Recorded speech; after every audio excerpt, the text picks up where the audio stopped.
Hello बच्चों, कैसे आप लोग। तो आइए फिर से स्वागत है आपका बीएन प्रसाद मैथमेटिक्स के यूट्यूब चैनल पे।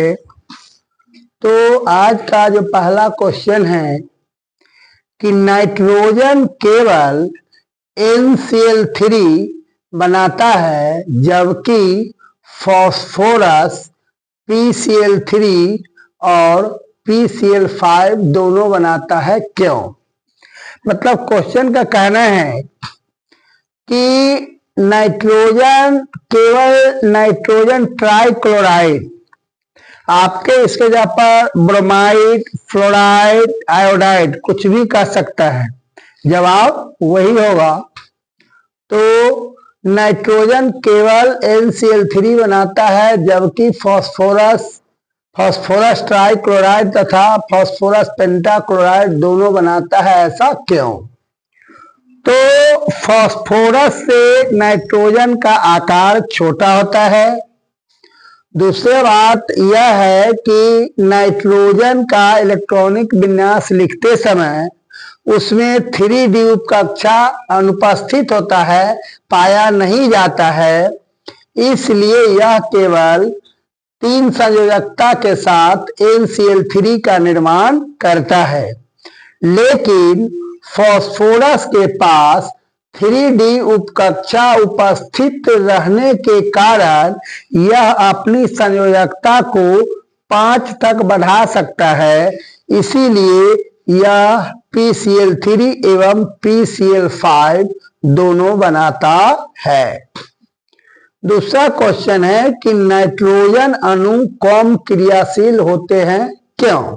मतलब नाइट्रोजन के अणु N2 जो होते हैं बहुत ही कम क्रियाशील होता है, ऐसा क्यों।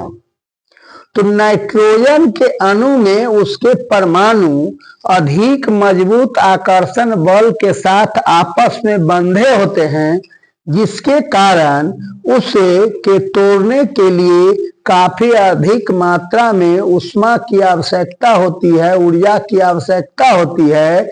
यही कारण है कि नाइट्रोजन अणु बहुत ही कम क्रियाशील होता है। अगला क्वेश्चन है कि अमोनिया एक अच्छा लिगेंड बनाता है, कैसे। तो लिगेंड आपने कोऑर्डिनेशन नंबर जो पढ़ाए थे, कोऑर्डिनेशन उपसंयोजी जो बंधन बनता है, तो उसमें क्या होता है कि अनेक लिगेंड का निर्माण होता है, उपसंयोजक बंधन बनता है।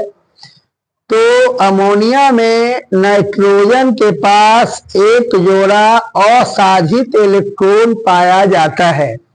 मतलब अमोनिया का सूत्र NH3 होता है, तो नाइट्रोजन के बाहरी कक्ष में 5 इलेक्ट्रॉन हैं, जिसमें से 3 इलेक्ट्रॉन जो है हाइड्रोजन के साथ साझा करके NH3 बनाता है।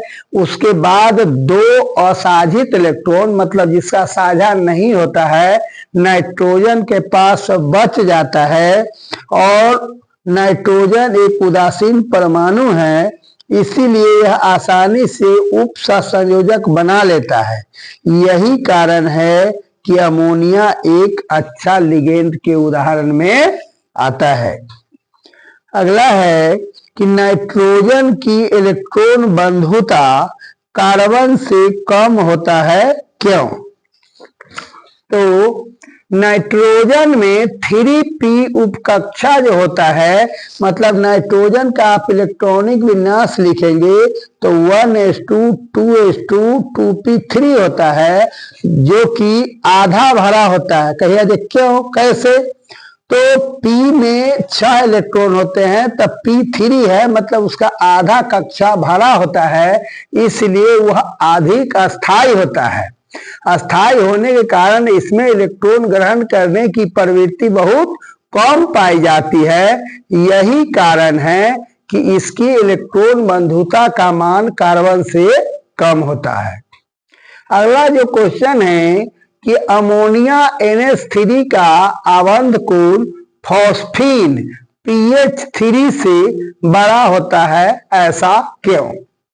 तो कहने का मतलब है कि नाइट्रोजन और फास्फोरस दोनों एक ही वर्ग के तत्व है, लेकिन उसी में क्या है कि फास्फोरस pH3 से अमोनिया का आकार बड़ा क्यों होता है, अवंत कोण इसका बड़ा क्यों होता है।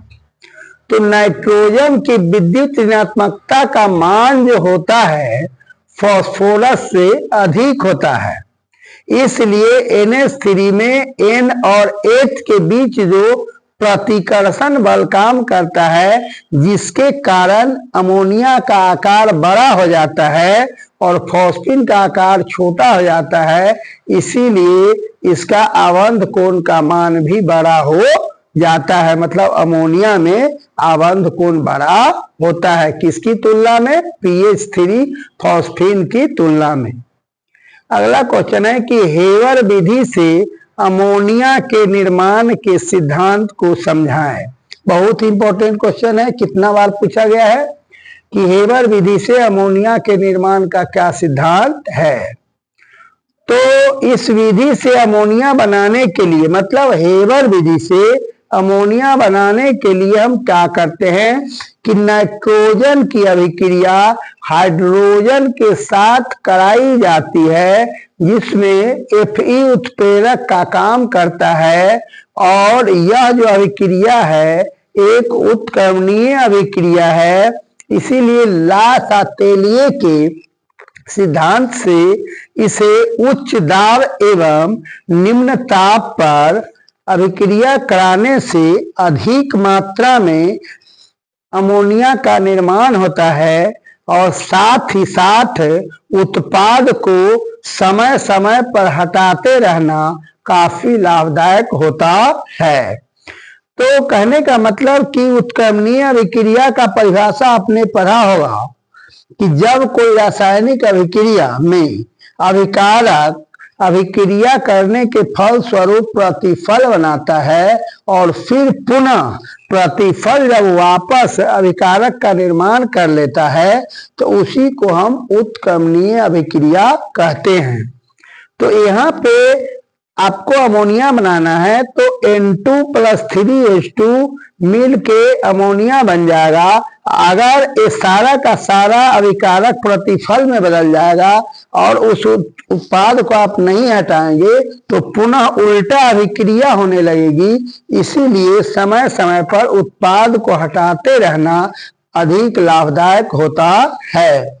तो इस प्रकार से मैंने आपको नाइट्रोजन से संबंधित जो चैप्टर है उस पर जो क्वेश्चन पूछे जाते हैं क्यों के बारे में कई क्वेश्चन का जवाब मैंने आपको बताया, जिसको भली भांति आप याद कर लेंगे और इसी परीक्षा के लिए तैयारी कर लेंगे, क्योंकि इससे क्वेश्चन हर साल पूछा जाता है।